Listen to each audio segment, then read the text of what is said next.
Good morning students, how are you. तो बच्चों, आज हम आपको आपकी बुक से पढ़ाएंगे। तो सारे बच्चे अपनी हिंदी फर्स्ट की बुक निकाल लें और चैप्टर 1 निकालें। चैप्टर 1 है आपका बचपन की यादें। तो बच्चों, इस कविता में हमको ये बताया गया है कि हमें अपनी बचपन की मधुर यादों को कभी नहीं भूलना चाहिए और अपने बचपन के साथियों को, अपने बचपन के दोस्तों को कभी नहीं भूलना चाहिए, उनको याद करते रहना चाहिए। तो इस कविता में जो कवित्री हैं, कविता को लिखने वाली हैं, उन्होंने अपनी बचपन की यादों को हमको बताते हुए हमें यही प्रेरणा दी है। तो अब हम कविता पढ़ना स्टार्ट करते हैं। बचपन मेरा ऐसा बीता, भूलूं पर मैं भूल न पाऊं, बैठी उन्हीं कल कल करती नदियों के किनारे, फिर बचपन की यादें दोहराऊं।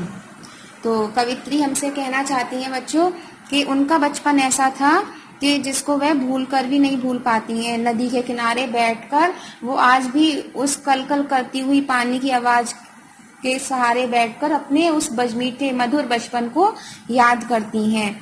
जिन लहराते पेड़ों पर डलते थे सुंदर बचपन के झूले, मन करता है उन पर झूलूं और फिर सावन के गीत में गाऊं। गिरती थी इस धरती पर जब छमछम बरसा की बूंदें, छूती थी मैं तन मन इतना, यह राज तुम्हें कैसे बताऊं। ऐसा था बचपन मेरा, भूलूं पर मैं भूल न पाऊं।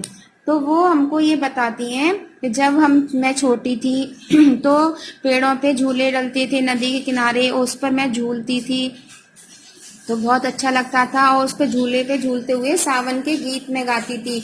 तो मेरा आज भी ये मन करता है कि मैं उन झूलों पर झूलूं और झूलते हुए सावन के गीत गाऊं और बारिश में भीगूं, बारिश की छमछम आवाज को सुनूं। जब वो बारिश की बूंदें धरती पर गिरती हैं, जमीन पे गिरती हैं, तो उनकी जो छमछम आवाज आती है वो बहुत मधुर लगती है, बहुत अच्छी लगती है। तो अब भी मेरा मन ऐसा करता है कि जब बारिश आए तो मैं उस आवाज को सुनूं और उसको मैं बारिश को देखूं। और ऐसा ही सुंदर सा बचपन था मेरा, जिनकी बहुत सी ऐसी यादें हैं जिनको मैं नहीं भूल पाती हूँ। तो बच्चों, उन्होंने आपको भी इस कविता में बस यही बताया है कि हम चाहे कितने भी बड़े हो जाएं, लेकिन वो बचपन की यादें हम कभी नहीं भूल पाते हैं और हमको हमेशा याद आती हैं। हम कैसे अपने खेलते थे, झूला झूलते थे, बारिश में भीगते थे। तो वो हमको यही बताना चाहती है कि हमें भी उनको नहीं भूलना चाहिए और अपने साथियों को भी याद करना चाहिए, उन्हें भी नहीं भूलना चाहिए। तो बच्चों, इस कविता से आपको समझ में आ गया कि इसमें कविता में क्या बताया गया है।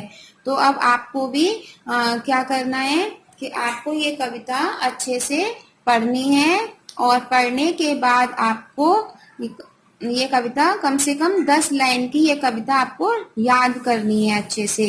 और इसका मतलब कि ऊपर जो कविता का नाम है बचपन की यादें, इसका टाइटल और इसको किसने लिखा है, इसके कवि का क्या नाम है। तो इसमें नीचे लिखा है बच्चों, इसको लिखा है शिल्पा विश्वकर्मा जी ने।